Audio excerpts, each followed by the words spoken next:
남북 정상회담 준비를 위한 고위급 회담이 오는 29일 판문점에서 열립니다.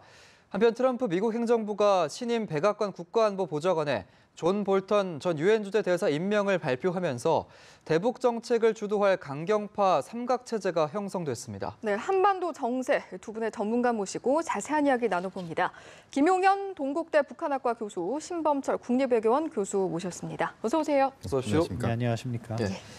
북측이 오늘 오전 판문점 연락 채널을 통해서 우리 측의 남북 고위급 회담 제안을 받아들였습니다. 네, 그렇습니다. 리선권 조평동 위원장을 단장으로 하는 3명의 대표단을 내보낼 것이다 이렇게 밝혔는데 일단 고위급 회담의 핵심 의제는 아무래도 정상회담이 되겠죠. 그렇습니다. 3월 29일 날, 그러니까 다음 주 목요일이죠. 목요일 날 고위급 회담 2차 회담이 열리는 겁니다. 지난 1월 9일 날 열렸으니까 거의 뭐 석 달 만에 지금 열린다 이렇게 봐야 되는데 이번 회담에서 가장 중요한 것은 언제 며칠 날 만날 것이냐는 겁니다. 정상회담 날짜가 4월 말로만 지금 정리가 되기 때문에 4월 말 정확한 날짜를 이번에 확정하는 것. 그다음에 정상회담의 일정 전체를 큰 틀에서 아마 합의가 이루어질 거라고 봅니다. 그러니까 하루 만약에 회담을 하게 된다면 어떤 식으로 회담을 시간을 배분할지 뭐 이런 것들이 이야기가 될 것이고 또 하나는 정상회담의 의제와 관련된 부분에 집중할 가능성이 높습니다. 정상회담이라고 하는 것 자체는 정상회담에서 많은 논의를 하지만 사전에 얼마만큼 그 실질적인 준비 절차 속에서 논의가 좀 정리가 돼 있느냐. 이게 이제 정상회담의 성패를 좌우하는 경우가 굉장히 많습니다. 그렇게 본다면 이번 이제 2차 고위급 회담이 열리겠지만 그 후로도 아마 몇 번의 회담이 더 열릴 수도 있다고 봅니다. 그래서 의제를 최대한 그 양측이 합의하면서 의제의 어떤 그 공감대를 형성할 수 있는 내용들을 만들어내느냐. 이것이 이제 가장 중요한 포인트다 이렇게 봐야 될 것 같고요.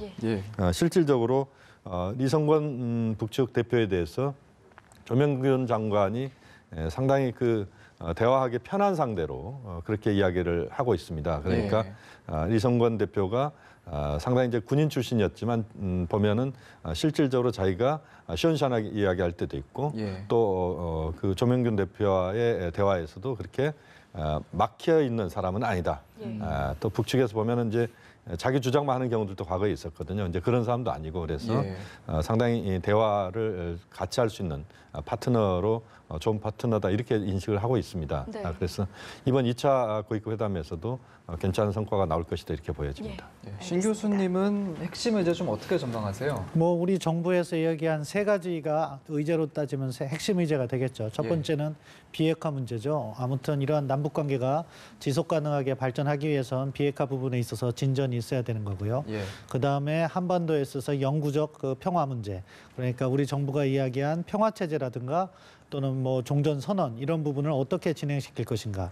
그리고 마지막 의제가 이제 교류 협력. 그래서 뭐 민간 교류라든가 이런 부분에서 협력을 어떻게 확대해 나갈 것인가. 이런 것들이 결국 정상회담의 의제가 될 거라고 생각합니다. 알겠습니다. 사흘 만의 답변인데 사실 기존 분위기에 좀 비춰보면 예상보다는 좀 다소 더딘 답변이 아니었나라는 생각도 들거든요. 좀 여기에 대한 원인은 좀 어디에 있다고 보시는지요? 북한도 고민을 많이 하고 있을 거라고 생각합니다. 과연 이 시점에서 자기들이 정말로 전략적 선택을 해서 체제를 전환시킬 것인가.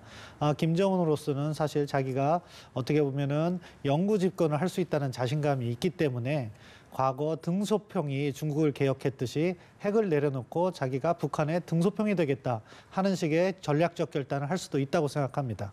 과연 그러한 전략적 결단을 할 것인지 아니면은 이참에 자기들이 전략적 결단까지 나가긴 좀 부담되지만 어떻게든 미국과 핵을 가지고 좀 타협을 해서 어느 부분 ICBM 같이 대륙간 탄도미사일은 포기하는 대신에 일부 핵은 좀 보유하면서 타협이 가능할 것인지 이 과정에서 대화에 적극적으로 임하고 있는 한국 정부를 어떻게 활용할 것인지 이런 식의 계산도 하고 있다고 생각하는데 아무튼 어떤 방식이든 북한도 고민을 많이 하고 있을 거라고 생각하고 그렇기 때문에 우리가 적극적으로 북한을 견인하는 노력을 할수록 북한의 변화도 유도할 수 있는 좋은 타이밍이기 때문에 우리가 해야 할 말을 북한에게 잘 전달해야 된다 그렇게 생각합니다. 알겠습니다. 지금 우리 예술단의 이제 평양 공연을 위한 사전 점검단이 2박 3일간의 방북 일정을 마치고 이제 오늘 귀환을 하게 됩니다. 평양 공연 제목이 봄이 온다고 다음 달 3일에는 남북 합동 공연도 갖게 되는데 네네. 합동 공연에서는 그럼 어떤 곡들을 좀 연주하게 될까요? 지금 이제 보면은 일정이 4월 1일 날은 아마 예. 우리의 동평양 대극장에서 우리 측의 아마 단독 공연 예, 맞습니다. 이런 식으로 갈 가능성이 높습니다. 그래서 그때는 좀 더 예술성 높은 우리 측의 이제 그런 것들을 보여주는 가능성 이게 높고 4월 3일 날 아마 이제 유경 정주영 체육관에서 공연이 이루어지는데 이 공연은 아마 남북 합동 공연이 될 가능성도 있다고 봅니다.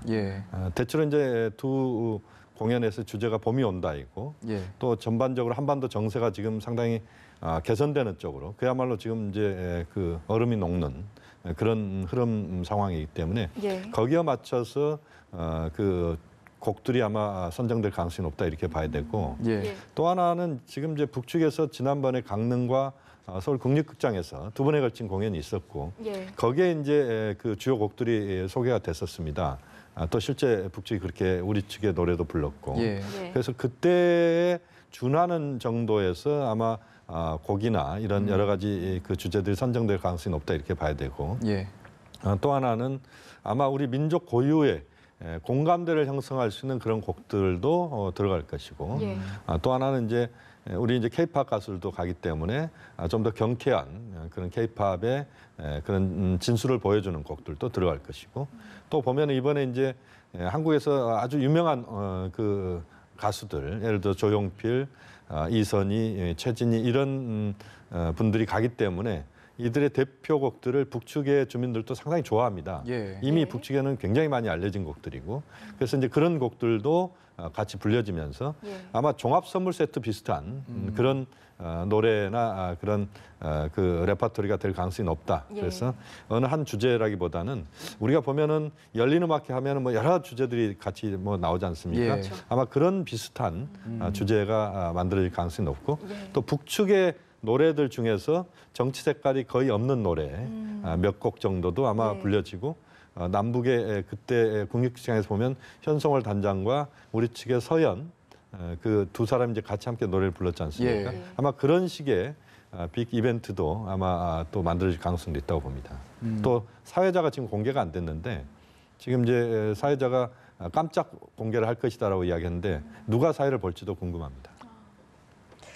네, 이제 어떻게 전개될지가 기대가 되는데 그런가 하면 김정은 위원장이 실제로 와서 좀 관람을 할지도 궁금하거든요. 이 부분은 어떻게 전망하십니까? 저는 관람할 거라고 생각합니다. 뭐 일단 2월 달에 북측에서 와서 그 공연을 했을 때도 우리 문재인 대통령께서 직접 관람을 했고 그러면 결국엔 상호주의라는 것이 적용이 되기 때문에 김정은 위원장도 관람을 하는 것이 예양에 맞다고 생각하고 또 김정은 위원장 자체도 올해는 남북 관계에 있어서만큼은 진전을 내겠다. 다 자기의 신년사에서 그렇게 밝힌 부분이 있기 때문에 적극적으로 참여해서 관람도 하고 그런 모습을 보여줄 거다 이렇게 생각을 합니다. 알겠습니다. 이제 미국 얘기로 좀 넘어가야 될 것 같은데 트럼프 미국 대통령이 신임 백악관 안보보좌관의 대표적인 강경파, 매파라고 불리는 이제 존 볼턴 전 유엔 대사를 내정을 했는데 이로써 미국 안보 라인의 삼각편대가 재편이 됐고 지금 이 슈퍼매파 3인방이라고 불리는 인물들을 좀 분석을 해주신다면 어떨까요?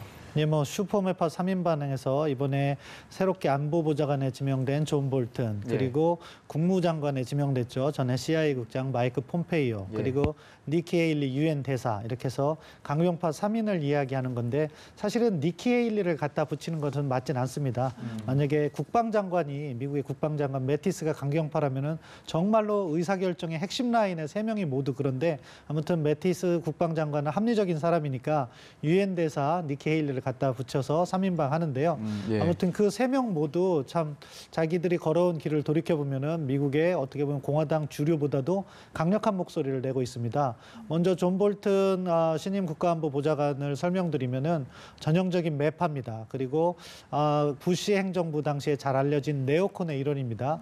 네오콘이라는 것은 미국의 가치, 민주주의나 인권을 위해서라면 미국의 힘, 군사력까지도 포함해서 사용해야 된다 이렇게 하니까 이라크전을 기획하는 데 큰 역할을 했다.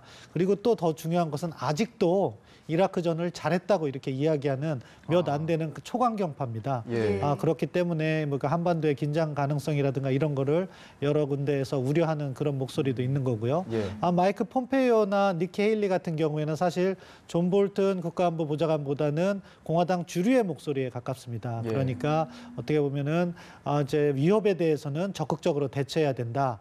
그런 목소리를 제기하면서 또 트럼프 대통령의 측근이라는 그런 장점이 있어요. 그렇기 때문에 트럼프 대통령이 대화를 한다면은 이 사람들은 또 대화를 지지할 수도 있는데 아무튼 북한에 대해서는 이 세 분 모두 강경한 입장을 전개했습니다. 그렇기 때문에 이번에 미북 대화가 잘 진행될 경우에는 별 문제가 없을 거예요. 뭐 비핵화도 이루어지고 하면 전적으로 지지를 해주고 그럴 수도 있는데 예. 그 부분이 진행이 되지 않을 경우에는 그 다음 어떻게 보면은 후과에 있어서 미국이 군사적 옵션 카드를 조금 더 꺼내거나 아니면 북한에 대한 보다 강도 높은 압박. 그러니까 지금 다음 단계로서 제재가 진행된다면은 차단 작전이죠. 그러니까 북한에 물자가 들어가는 것을 차단하려는 그런 해상 작전이라든가 이런 것들이 논의되고 있는데 그런 부분에 있어서 미국이 보다 적극적으로 나갈 수 있기 때문에 아무튼 우리 정부도 그렇기 때문에 이번에 정말 북한의 비핵화 부분에 있어서 조금 더 진일보된 그러한 합의가 이루어질 수 있도록 노력해야 된다 그렇게 생각합니다. 예. 예. 앞서 방금 전에 말씀을 해주시기도 하셨지만 매파 3인방 이런 상황이 좀 조성이 되면서 앞으로 이제 북미 정상회담도 열릴 건데 우리 한반도 정세에 좀 어떤 식으로 영향을 미치게 될지. 우리가 이제 하나 가정을 해본다면 볼튼 내정자가 이번에 지금 이제 그 백악관 안보보좌관으로 이제 지금 확정이 됐지 않습니까? 예.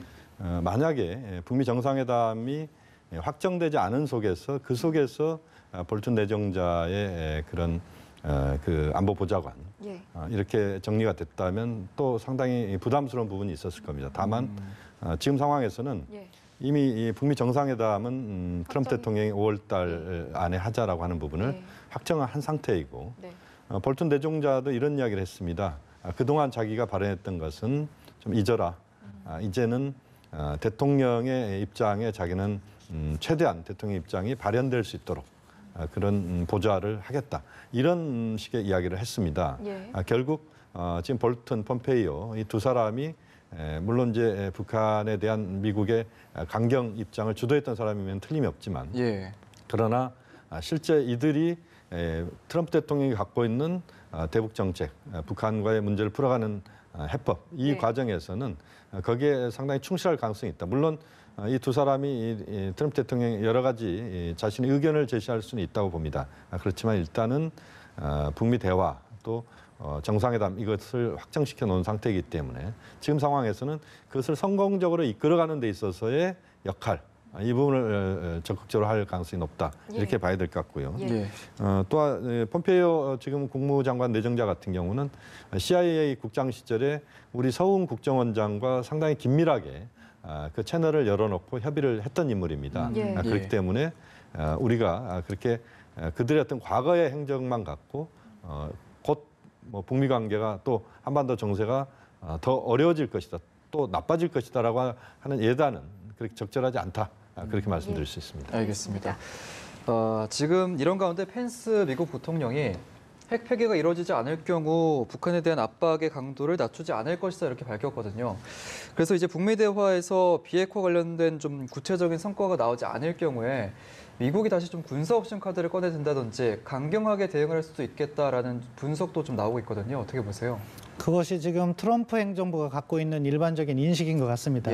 트럼프 대통령도 그 미북 정상회담에 선뜻 동의해 준 것은 북한이 비핵화, 영어로는 디누클리어라이제이션을 할 의사가 있다는 이야기를 우리 한국 정부로부터 전해 듣고 이렇게 동의해 준 거거든요. 그렇기 때문에 북한이 비핵화에 있어서 어떠한 카드를 갖고 오느냐 그 부분이 미북 정상회담의 핵심 안건이 될 수밖에 없는 그런 상황입니다. 그렇기 때문에 북한이 내놓을 수 있는 카드가 중요한 것이고 우리는 그 부분에 있어서 북한의 변화를 견인하기 위해서 노력해야 되는 거고요.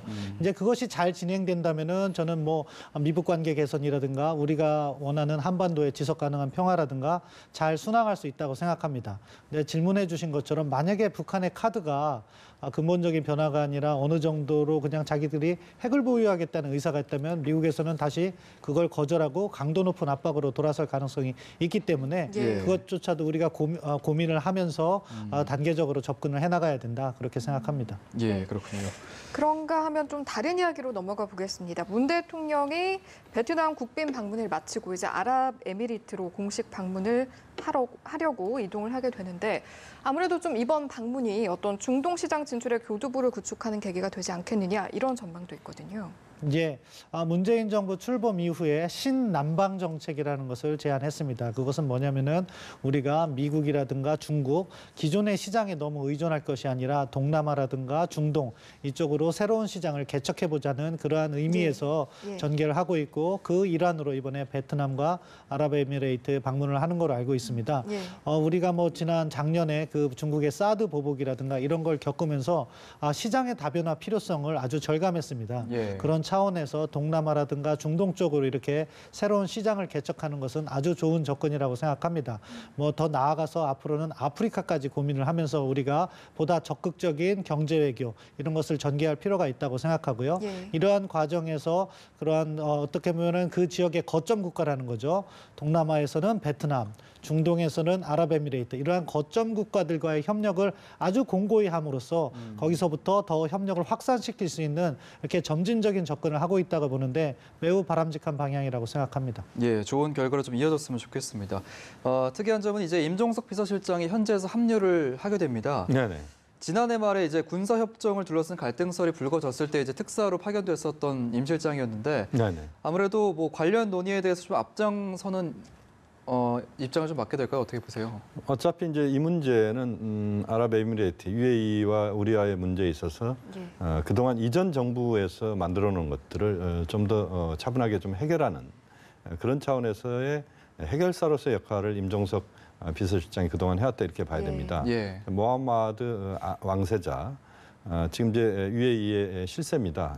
이 사람과의 관계를 통해서 또 많은 대화를 통해서 임종석 실장이 지금 이제 UAE의 우리와의 여러 가지 문제들, 지금 뭐 공개는 안 돼 있습니다만 그러나 여러 이제 군사적인 협력 문제랄지 또는 원전 문제랄지 이런 부분에서 그런 문제들을 좀 최종 정리하는 그렇게 본다면 어떻게 보면 결자 해지라고 봅니다. 그러니까 임종석 실장이 직접 가서 그동안 UAE 문제를 우리가 껄끄럽게 상당히 좀 어렵게 해결을 제대로 못해왔던 것들을 좀 해결하는 과정이기 때문에 이 과정에서 임종석 실장의 역할을 지속적으로 한다 이렇게 봐야 될 것 같고요.